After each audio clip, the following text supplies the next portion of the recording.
라는 제목으로 말씀 전하겠습니다. 최근 목회 데이터 연구소에서 보내온 그 자료를 보니까 코로나 이후에 교회 이탈자가 30대 40대에서 32%랍니다. 3명 중에 1명이 교회를 떠났다는 거죠. 그런데 그런 분들 중에 교회 다시 돌아오고 싶어 하는 사람이 몇 프로인가 봤을 때 한 58%가 돌아오고 싶고 나머지 42%는 돌아오고 싶어 하지 않는다. 그래서 떠난 사람 3명 중에 1명 떠났는데 그 1명 중에 2명 중에 1명은 돌아오고 싶어 하지 않는다. 왜 그럴까? 이런 생각 해봤어요. 왜 그럴까? 먼저는 예배 드렸지만 바른 믿음으로 반응하지 못했다. 이게 원인이 될 수 있겠습니다. 또 하나는 교회를 바라보며 완전하지 못한 교회에 실망할 뿐 아니라 자신의 영적인 무질서의 상태를 계속 방치했기 때문. 교회를 바라보면서 실망할 수 있어요. 그런데 그 실망한 교회를 바라보면서 자신의 영적인 무질서까지 방치할 필요는 없잖아요. 그런데 영적인 무질서의 상태를 방치한다는 겁니다. 그런데 오늘 본문이 이것이 굉장히 유사한 상황임을 알 수가 있습니다. 예수님 제자들이 예수님 부활을 봤어요. 그렇지만 오늘 갈릴리 바다에 와 있습니다. 3절에 보니까 물고기 잡으러 온 거예요. 그런데 4절 보면 이렇게 써 있습니다.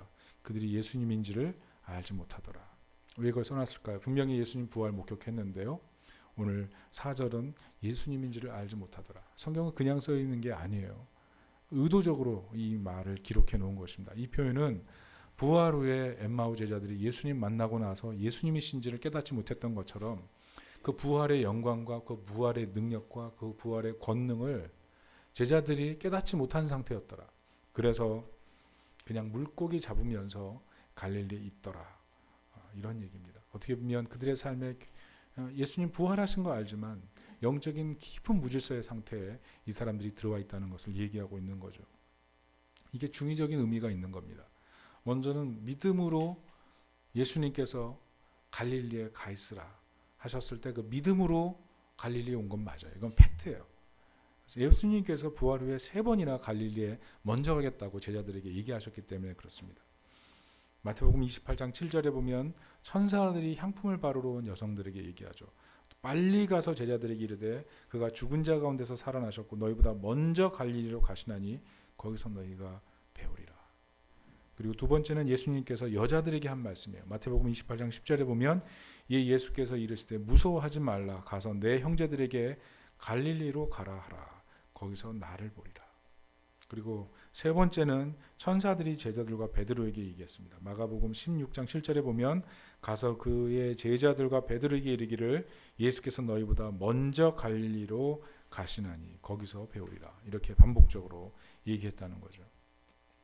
제자들이 갈릴리에 왜 왔어요? 부활하신 예수님 만나기 위해서요. 그렇지만 한편으로 예수님께서 왜 갈릴리로 제자들을 초대하셨냐 하면 이들의 마음속에 부활하신 예수님을 보고 목격하고 같이 교제 시간을 가졌음에도 불구하고 여전히 믿음을 온전히 가지는 것, 그것에 대한 확실한 부담감, 예수님을 따라가는 것에 대한 확실한 부담감을 가지고 있었다는 거죠. 예수님 부활하셨는데 과연 나는 예수님을 따를 만한 그런 적합한 사람인가? 내가 예수님 따랐을 때 내 미래는 과연 보장될 수 있는 것인가? 하나님의 약속에 비해서 내가 현실에서 겪는 여러 가지 어려움들이 나로 하여금 신앙을 가지며 살아간다는 것에 대한 불확실성, 그것을 갖게 만들었다는 거죠. 그래서 그 사람들이 갈릴리에 가 있지만 여전히 물고기나 잡으려고 하는, 예수님을 기다리면서 예수님이 내게 무엇을 원하신가를 묻기보다는 그냥 물고기나 잡자는 그런 마음에 들어가 있었다는 겁니다. 오늘날도 비슷한 것 같아요. 우리가 교회에서 예배드리고 있지만 교회 안에서 주님에 대한 완전한 신뢰를 가지고 평안을 누리기보다 교회 밖에서 자신의 불안을 달랠 수 있는 방식을 너무 잘 찾아낸 것 같아요. 교회 밖에서 자신의 마음속에 위로와 평안을 주는 것들을 너무 많이 잘 발견한 것 같아요. 그래서 무질서 속에서 오는 그 쾌감을 포기할 수 없기 때문에 주님에 대한 믿음 자체를 분명하게 가지는 것이 불편한 거죠. 불편한 거예요. 오늘 부활절이라서 성찬식하고 예배드리고 있지만 이것이 하나의 그냥 참여행위, 요식행위, 그 정도로 머무르고 내 삶 전체를 지배해서 나로 하여금 참 믿음의 길로 가게 만드는 것, 그거 자체에 완전히 참여하지 못하게 만드는 그런 모습이 있다는 겁니다.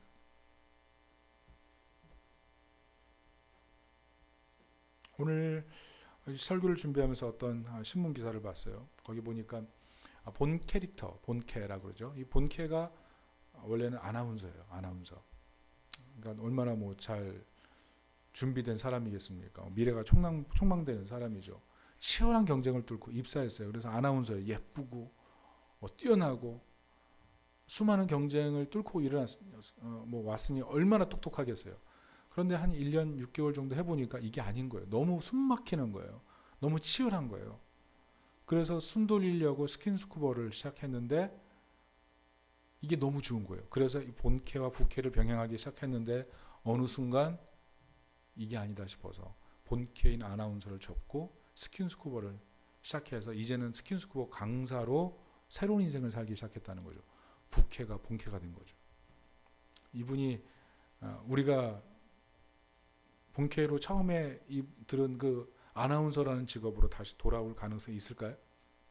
우리 잘 몰라요. 그러나 그분의 그 인터뷰를 들어보면 항상 말하는 직업이 이제는 고요 속에 있는 바닷속에 들어가서 눈앞에 있는 것만을 자세히 들여다보고 오직 이거 호흡기 하나로 연명하면서 물속에 들어가는 그 깊은 고요함과 적막함, 그것이 자신에게는 너무나 새로운 신비라는 거예요. 그러면서 거기에 계속 집중하고 싶다는 그런 고백을 하는 걸 봤어요. 여러분, 인생을 살면서 본캐와 부캐는 바뀔 수가 있어요. 본캐와 부캐는. 그런데 하나님이 주신 본래 캐릭터, 이것은 바뀔 수가 없어요.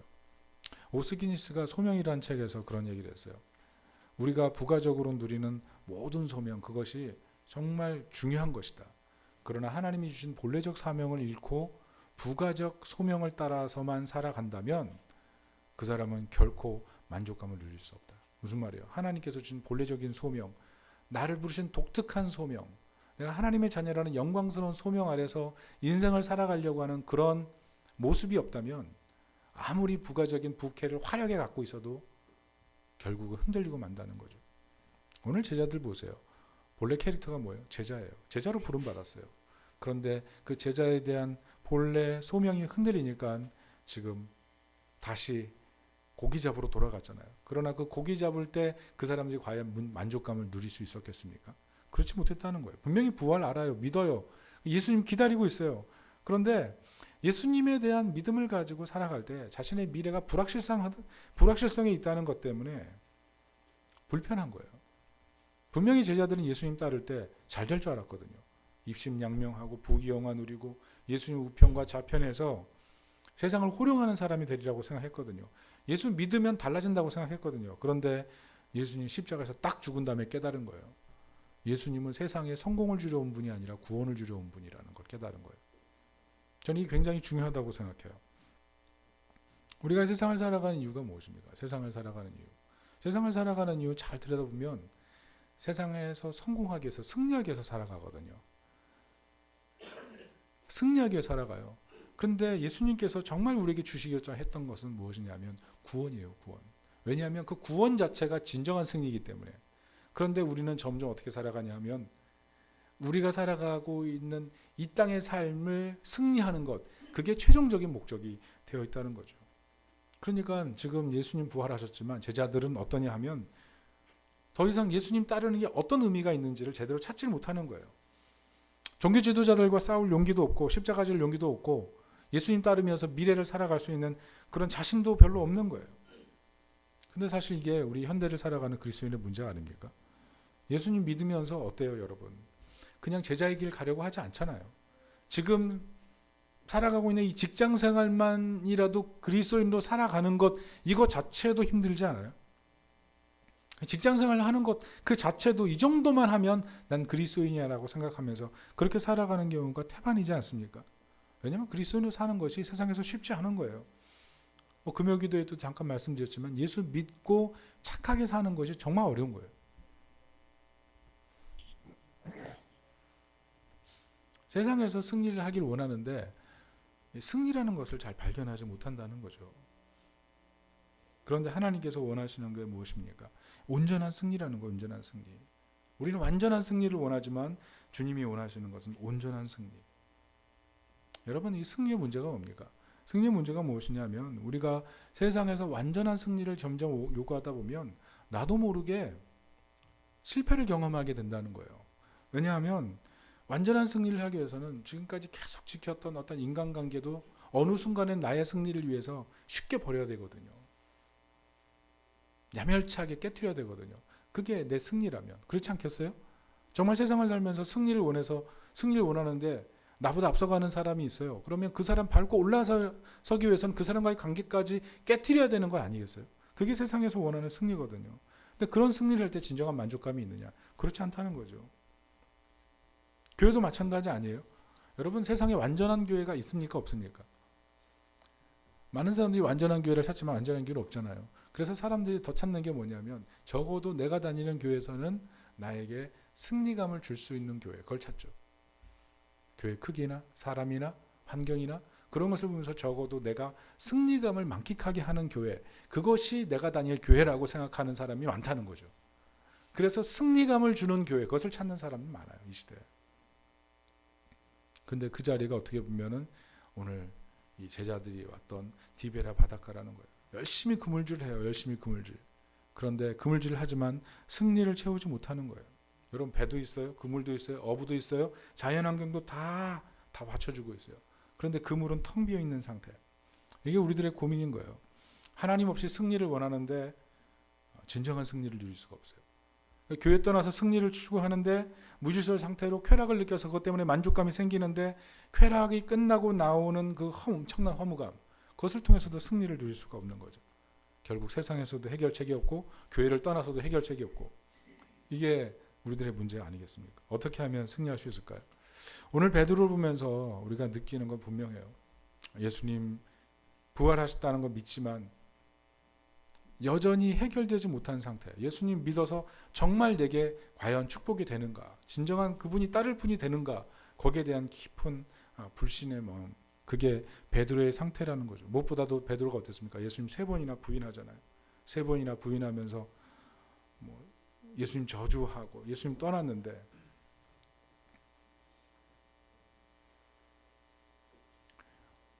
이게 집중이 굉장히 안 되네요. 옆에서 계속 소리 나고 그러니까.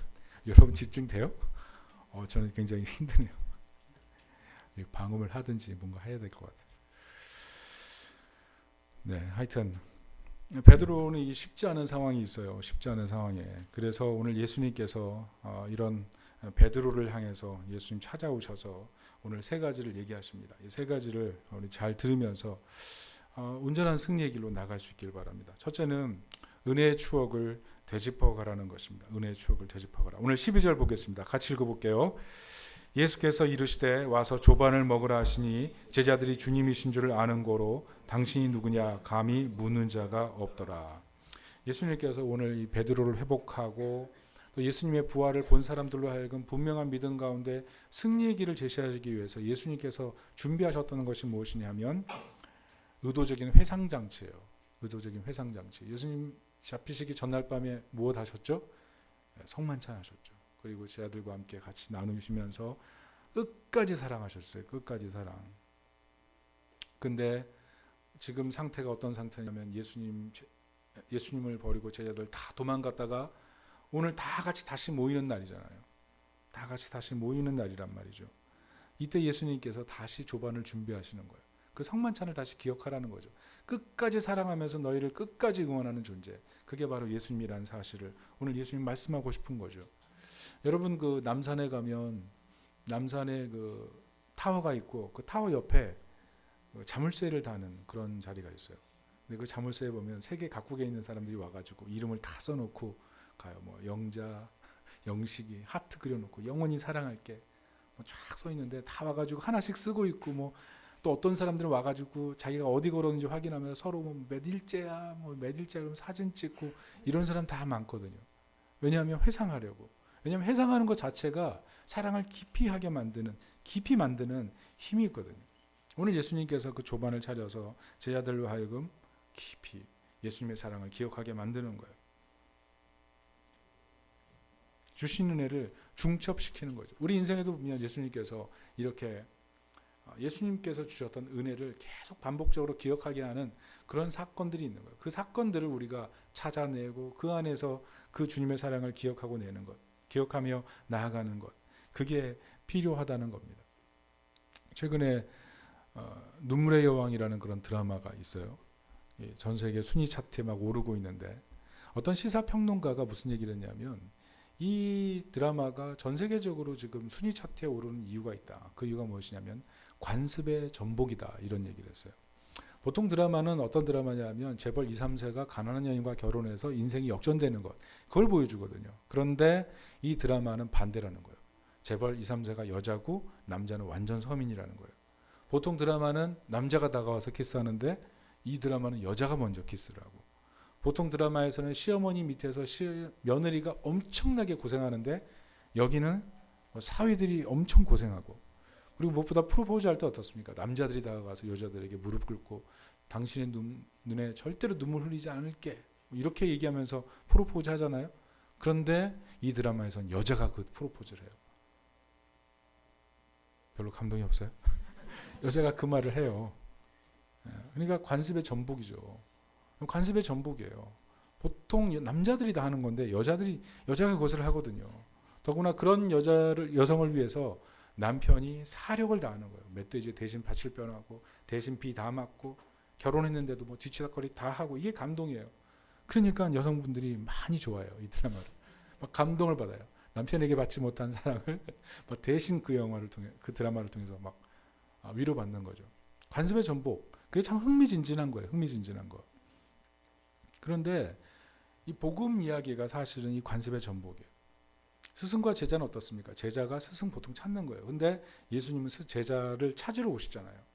특별히 누가복음 5장에 보면 어떻습니까? 밤새도록 물고기 잡으려고 하는데 한 마리도 잡지 못해요. 그런데 예수님께서 물고기를 가득 채워주시니까 그때 베드로가 뭐라 그러냐면 자신의 실체를 고백하죠. 주여 나를 떠나소서 나는 죄인입니다. 자신의 실체를 고백하는 거예요. 실체. 자신이 얼마나 더러운 죄인인 것을 고백하게 되거든요. 근데 예수님께서 어떻게 해요? 여러분, 제자가 죄인인 제자를 품는 것은 스승의 명예를 실추시키는 거잖아요. 그럼 그런 사람은 제거하고 제자를 만드는 게 스승으로서는 영광과 명예를 지키는 일이잖아요. 그런데 예수님께서 베드로 부르시거든요.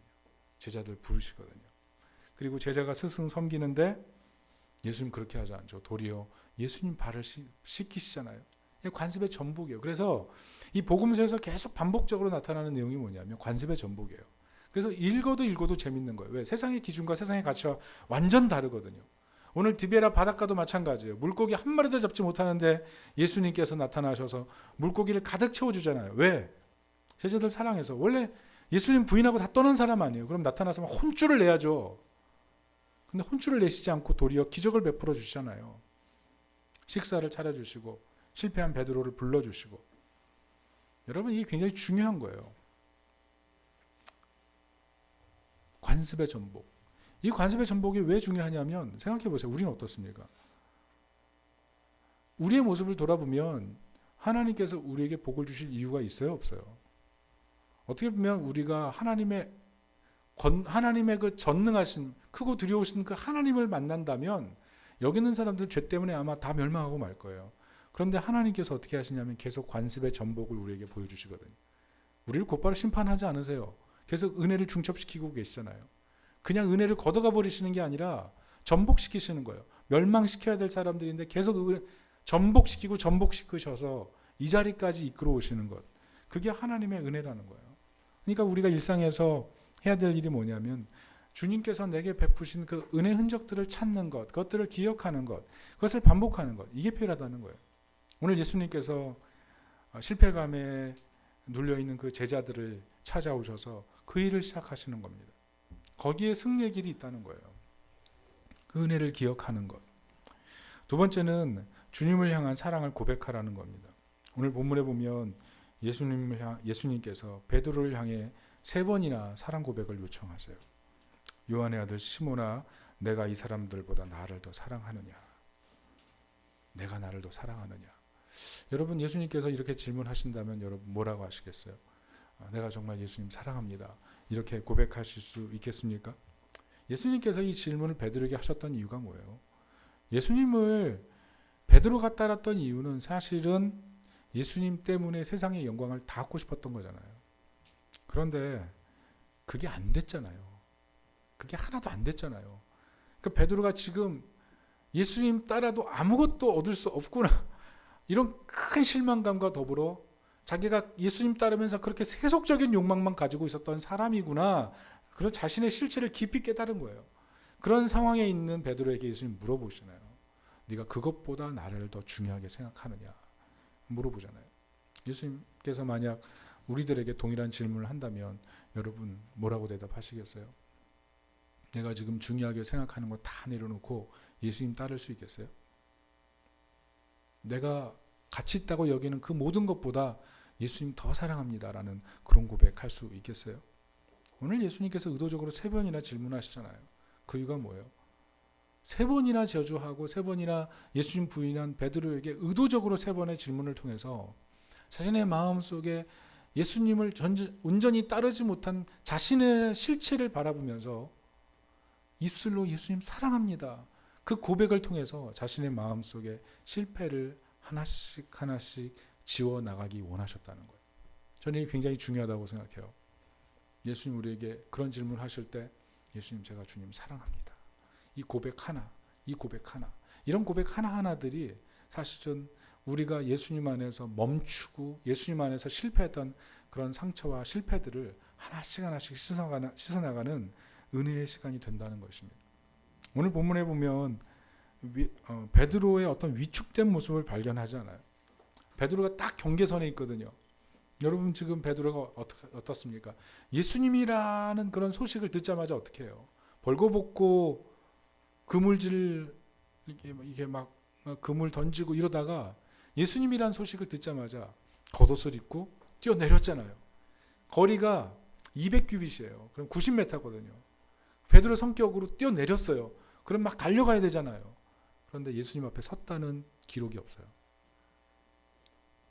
예수님께서 조반을 차려놓으시고 너희가 막 잡은 생선을 달라고 얘기하셨는데 제일 먼저 생선을 고르러 간 사람이 누구예요? 베드로예요. 그런데 그 베드로가 생선을 다 골라내가지고 153마리나 샜는지는 정확히 모르겠어요. 그렇지만 그 생선을 잡아서 예수님께 갖다 드렸다는 얘기는 없어요. 무슨 말이에요? 너무 미안하고 너무 부끄럽고 그 마음이 있어서 예수님 앞에 다가서지 못하는 거예요. 예수님이 지금 숯불 생선을 구우시는 모습을 보면 다른 제자들은 이야 맛있겠다라고 생각이 돼야 되는데 예수님은 그 숯불을 보면서 자신이 예수님 잡히시던 밤에 불을 쬐면서 예수님 부인했던 그 밤이 생각나는 거죠. 자책이 되는 거예요. 나는 그것밖에 안 되는 사람이라는 거. 우리 마음속에도 그런 마음이 있지 않겠어요? 예수님 열심히 따랐어요. 그러나 지금 내 상태를 보면 난 이것밖에 안 되는구나. 그런데 예수님께서 오늘 베드로에게 찾아오셔서 3번 질문하시면서 마음을 씻어내기 원하는 것처럼 우리도 마찬가지예요. 어느 순간 예수님의 사랑 앞에 멈춰있는 그 자리에서 더 앞으로 한 발 나가기 위해서 우리가 해야 될 가장 중요한 일, 그것은 예수님 사랑합니다. 예수님 세상 어떤 것보다 더 사랑합니다. 그 고백이 필요하다는 거예요. 그 고백을 통해서 내가 멈췄던 그 자리에서 한 발 더 나아가서 예수님께 다가가는 것. 예수님 그걸 원하셨다는 거예요. 예수님은 더 헌신하라, 더 충성하라, 그것을 말씀하시기 전에 내가 나를 사랑하느냐, 그 고백을 먼저 우리가 하길 원했다는 것입니다. 여러분 복음이 무엇이냐면 예수님께서 베드로의 배신을 모르고 베드로를 선택하신 것이 아니라 예수님께서 베드로가 배신할 것까지 다 아셨지만 오셨다는 거잖아요. 그를 제자로 부르시고 그를 위해 오시고 결국 그를 위해 죽으신 것이잖아요. 그렇다면 그 복음이 우리에게도 똑같지 않아요? 멈춰서 있고 더 이상 난 못한다고 생각하고 난 이것밖에 안 된다라고 자책하고, 그러나 그런 사람을 찾아오셔서 예수님 부르시는 거예요. 내가 그런 너를 위해 죽었다. 그게 예수님의 고백 아니에요. 예수님께서 나사로를 부활시킨 예수님께서 죄송합니다. 여기서 계속 있으니까 계속 막 먼지도 많고 그러니까 목소리도 잠기고 그러네요. 예수님께서 죽은 나사로를 향해서 예수님께서 뭐라 그러셨어요? 나사로야 나오라 그러잖아요. 묶여 있고 칭칭 배로 감아놓은 그 나사를 향해서 나오라 그러잖아요. 우리에게도 똑같다고 생각해요. 우리의 삶 속에 나의 실패, 나의 멈춤, 나의 자책, 이것으로 인해서 더 이상 주님 앞에 나가지 못하는 그 상태를 보고 주님 앞에 나오는 것. 그게 우리로 하여금 승리의 길을 가게 만드는 하나님의 방법이라는 것입니다. 마지막 세 번째는 더 이상 비교하지 말라는 것입니다. 오늘 베드로가 20절, 22절을 보면 베드로가 하는 행동이 있는데 이게 참 특별한 거예요. 같이 한번 20절, 22절 읽어보겠습니다. 시작. 베드로가 돌이켜 예수께서 사랑하시는 그 제자가 따르는 것을 보니 그는 만찬석에서 예수의 품에 의지하여 주님을 파는 자가 누구오니까 묻던 자더라. 예수께 여짜오되 주님 이 사람은 어떻게 되겠사옵나이까? 예수께서 이르시되 내가 올 때까지 그를 머물게 하고자 할지라도 내게 무슨 상관이냐? 너는 나를 따르라 하시더라. 오늘 베드로가 하고 있는 게 뭐예요? 요한과 비교하는 거예요. 여러분, 요한은 예수님 십자가에서 죽으시는 그날에 그 자리에 있었잖아요. 그리고 예수님께서 자신의 어머니를 요한에게 부탁하잖아요. 요한은 제자들 그룹에서 이제 가장 훌륭한 제자 중에 한 명이 된 거죠. 이전까지는 베드로가 모든 제자들의 리더 역할을 했다면 어떻게 보면 베드로는 예수님을 3번이나 저주하고 부인했던 그 흔적을 가졌기 때문에 요한과 비교할 때 너무나 자신이 초라한 거예요. 그 초라한 감정을 가지고 사실은 예수님께 물어보고 있는 거죠. 여러분, 우리는 인생을 살면서 신앙적인 승리는 할 수 있어요. 예수님의 은혜를 기억하고 예수님 앞에 사랑을 고백할 수 있어요. 그런데 이 아무리 신앙적인 승리를 해도 세상적인 조건을 보면 실패감이 와르르, 세상적인 조건을 바라보면 내가 가지고 있는 신앙적인 승리가 아무것도 아닌 것처럼 느껴질 때가 있어요. 때로 나의 외모, 때로 누군가의 스펙. 그렇지 않겠어요? 요한의 모습을 보면서 베드로가 어떤 생각했을 것 같아요? 왜 쟤는 태어나면서부터 나보다 잘 살까? 이런 생각하지 않았겠어요? 요한은 배가 있었잖아요. 자기 배가. 베드로는 자기 배가 있다는 얘기 없잖아요. 요한은 태어나면서도 어떻게 보면 좀 부자였던 것 같아요. 나보다 좋은 코스를 밟고 남들보다 좀 부러움을 느끼게 하는 그런 사람. 우리 인생을 살면 그런 사람들 만나잖아요. 왜 쟤는 나보다 더 똑똑할까? 왜 쟤는 나보다 돈이 많을까? 왜 쟤는 나보다 더 건강할까? 이런 것들. 신앙적인 승리를 해도 세상적인 조건으로 비교하기 시작하면 내가 가지고 있는 신앙적인 승리가 별 볼 일 없어 보일 때 나도 모르게 그 비교 조건이 내 인생에 굉장히 큰 조건이 된다는 거죠. 그래서 나도 모르게 내가 가지고 있지 않은 세상적인 조건이 나의 실패의 이유가 돼서 주님을 따르는 것이 굉장히 부담스럽게 느껴지게 된다는 거죠. 그런 분들이 많아요. 이 비교의식의 위험성이죠. 비교의식의 위험성. 내면의 자아가 그래요. 너 신앙적으로 승리했어? 근데 현실은 너 이 모양이면 너 도대체 어떻게 살래? 너 교회 다니는 것이 그렇게 자랑스러워? 그러면 세상에서도 승리해야 될 거 아니야. 너 그리스도인이 그게 뭐야? 이런 자책감이 있다는 거죠. 어제 제가 밤늦게 설교를 준비하다가 집에 돌아가는데 굉장히 밤늦은 시간이었어요. 그러니까 길거리에 사람이 없죠. 그런데 가로등불 아래 어떤 아주머니와 딸이 마주보고 있는데 분위기가 예사롭지가 않더라고요. 분명히 뭔가 이렇게 팽팽한 긴장이 있는 거예요. 그래서 제가 그냥 조심히 지나가야지 그러는데 무슨 일일까? 호기심 막 발동되는데 귀가 이렇게 커지는 것 같아요. 최대한의 청력을 이용해서 무슨 얘기지? 이렇게 듣는데 그 어머니가 가게 딸인 것 같아요. 이렇게 얘기했어요. 넌 중학생인데 벌써 수포자니? 얘기를 하는 거예요. 제가 지나가다가 이 아줌마가 뭔 소리야? 막 끼어들고 싶은 마음이 확 드는 거예요. 그러면서 이게 목동의 현실인가? 목동에 다 아이들 잘 되게 하기 위해서 이 들어와가지고 자녀의 미래를 위해서 모든 것을 투자했는데 자녀가 밤늦은 시간에 놀다가 밤늦은 시간에 들어오는 걸 엄마한테 딱 들켜가지고 엄마가 너무 화가 나가지고 쏟아붓는 그 장면을 보면서 너무 아이가 안타깝기도 했어요. 한편 이 시간에 도대체 뭐 하다 온 거야? 얘 왜 이 시간까지 놀았어? 그러니까 혼나지. 속으로 막 그런 마음도 들고. 살면서 그 어머니는 자녀를 키우기에 얼마나 고생 많았겠어요. 그런데 그렇게 혼내고 돌아서면 내가 부모로서 잘한 얘기일까? 내가 왜 정말 좋은 부모인가? 이런 생각하지 않겠어요? 그 딸은 그렇게 엄마한테 혼나면서 뭐 열심히 놀았다고 그 앞에서는 빠득빠득 내가 건강한 게 최고야 이러면서 빠득빠득 막 우기고 그러지만 속으로 내가 엄마 이렇게 속 썩여도 되는가? 내가 정말 딸이라고 할 수 있는가? 이런 생각 들지 않았겠어요?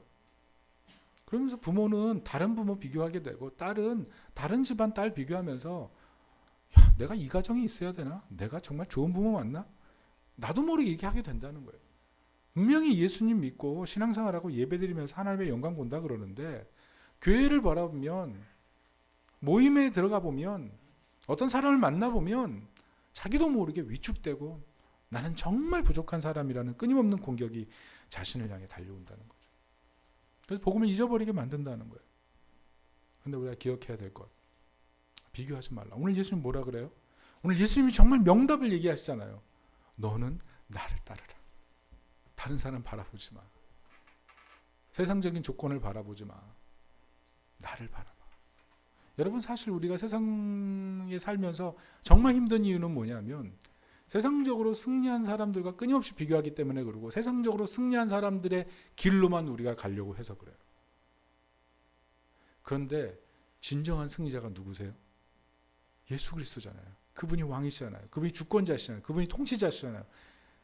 영광스러운 왕, 그분이 예수 그리스도잖아요. 그러면 어떤 길 가는 게 승리의 길이에요? 예수 그리스도 가신 그 길 가는 게 승리의 길이에요, 사실은. 그런데 우리는 누군가 만들어낸 그 길 가는 게 승리의 길이라고 생각하는 순간에 그때부터는 우리는 승리가 없어져요. 불행함밖에 남지 않는다고요. 그래서 내가 가지고 있는 신앙조차 세상적인 비교 속에 묻혀버리는 것, 예수님 그걸 원하지 않으셨어요. 오늘 이 자리에도 분명히 그런 분들 계실 거예요. 믿음 있고 신앙 있는 것이 너무나 즐겁지만 어느 순간 세상적인 조건으로 비교해 볼 때 나는 아무것도 아니라는 그런 생각 때문에 믿음의 크기가 완전 주저앉아 버린 그런 분들이 있을지 몰라요. 그런데 오늘 예수님 분명히 오늘 얘기하시죠. 나를 따르라. 나를 따르라. 우리가 따라야 될 그분을 바라볼 때 우리는 진정 승리의 길을 발견하는 거예요. 그게 우리가 가야 될 승리의 길인 거예요. 승자이신 예수님 따르는 것, 그게 우리가 가야 될 길인 거예요. 여러분, 베드로전서 5장 1절부터 4절에 말씀한 내용이 있습니다. 우리 같이 한번 읽어볼게요. 시작. 장로들에게 권하노니 나는 함께 장로된 자요 그리스도의 고난의 증인이요 나타날 영광에 참여할 자이니라. 너희 중에 있는 하나님의 양무리를 치되 억지로 하지 말고 하나님의 뜻을 따라 자원함으로 하며 더러운 이득을 위하여 하지 말고 기꺼이 하며 맡은 자들에게 주장하는 자세를 하지 말고 양무리의 본이 되라. 그리하면 목자장이 나타나실 때 시들지 아니하는 영광의 관을 얻으리라. 아멘. 여러분, 베드로는 분명히 오늘 요한복음 21장에서는 그렇게 괜찮은 사람으로 나오지 않습니다. 그러나 그럼에도 불구하고 수많은 유혹 속에서 초대교회를 세우고 영적 지도자를 양육해내고 고난의 증인으로 서고 순교의 자리까지 갈 수 있잖아요. 순교의 자리까지 가잖아요. 그 원인에 대해서 베드로가 스스로 뭐라 그래요? 목자장이신 예수님 나타내실 때를 바라보았다고 얘기하잖아요. 예수님 따랐다. 예수님 따랐다. 그래서 이 영광스러움을 얻을 수 있었다. 여러분, 오늘 이 본문을 통해서 우리 예수님께서는 우리 한 사람 한 사람에게 질문하신다고 생각해요. 여러분, 누구를 따르고 계십니까? 누구를 따르는 게 인생의 행복이라고 생각하십니까? 누구를 따르는 게 인생의 성공이고 정말 완전한 승리를 주는 것이라고 생각하십니까? 예수님 오늘 정답을 얘기하세요. 나를 따르라. 나를 따르라.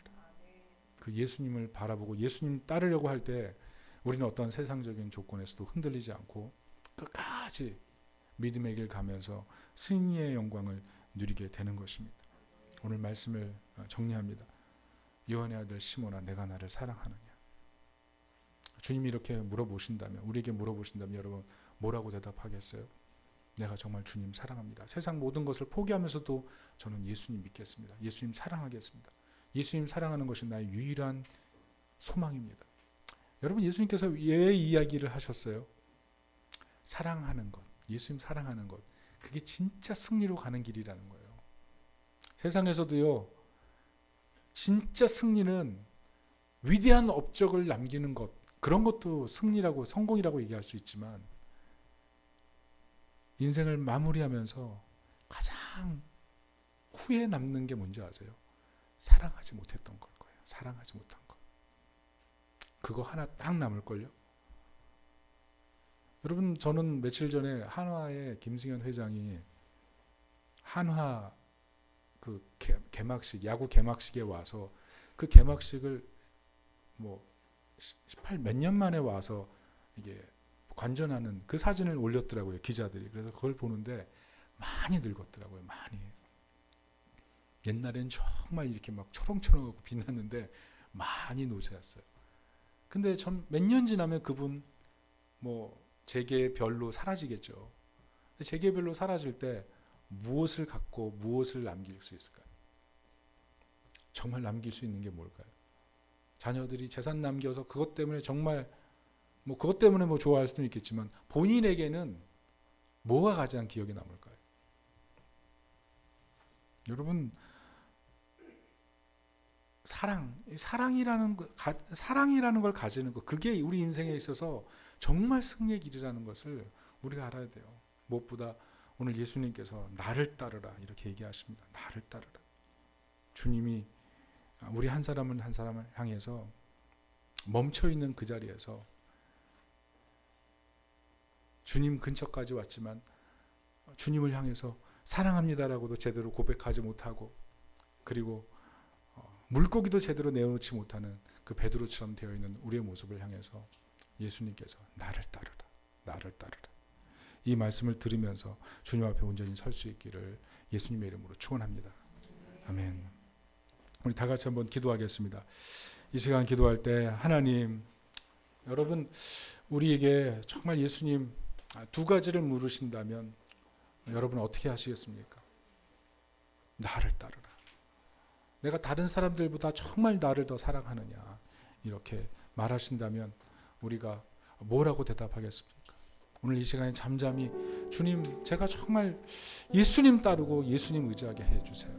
그리고 세상 어떤 것보다 주님 사랑하는 그 마음으로 남은 인생 살게 도와주세요. 우리 다 같이 기도하겠습니다. 주님 은혜를 주십시오. 주님 은혜를 주십시오. 은혜를 주십시오. 정말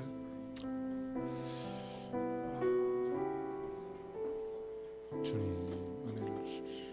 세상 어떤 것보다 주님 사랑합니다. 그 고백할 수 있는 우리가 되게 도와주세요. 나를 따르라, 나를 따르라.